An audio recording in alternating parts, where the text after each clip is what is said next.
สบายดีทุกคนเดี๋ยวมาเบิ่งเนาะเดี๋ยวมาเบิ่งวิธีการติดตั้ง GPS tracker ลาวของเราใส่กับรถเว็บลอยเนาะตอนนี้เราติดตั้งเรียบร้อยเนาะกำลังสิมาทดสอบระบบGPS ของเราสามารถเบิ่งตำแหน่งได้เนาะเบิ่งย้อนหลังได้9 เดือนว่ารถอยู่ไสแท้แล้วก็ที่สำคัญสามารถสั่งดับจักได้นำเนาะตอนนี้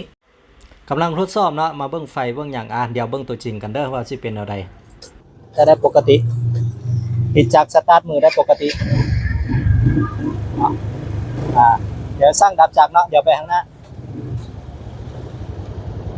ทดสอบระบบเนาะอันนี้ลูกค้าเพิ่นหากันมาติดทดสอบระบบทุกคนเดี๋ยวทุกคนเบิ่งสังเกตเบิ่งตารถเนาะเวลาสร้างดับจักแล้วตารถมันสิบ่หุ่งเนาะดับจักได้ทั่วโลกเนาะขอเพียงแต่มีสัญญาณบ่จำเป็นอยู่มออยู่ไกลเห็นบ่สร้างดับเนาะหลังจากสร้างดับติดสตาร์ทมือก็บ่ได้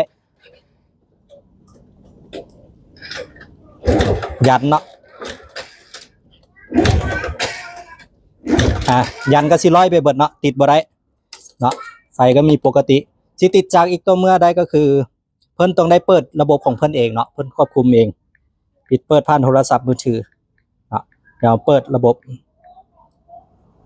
เนาะหลังจากเปิดระบบในรูปแบบนี้ก็ค่อยสามารถยันได้เด้อยันก็ได้เนาะสตาร์ทก็ได้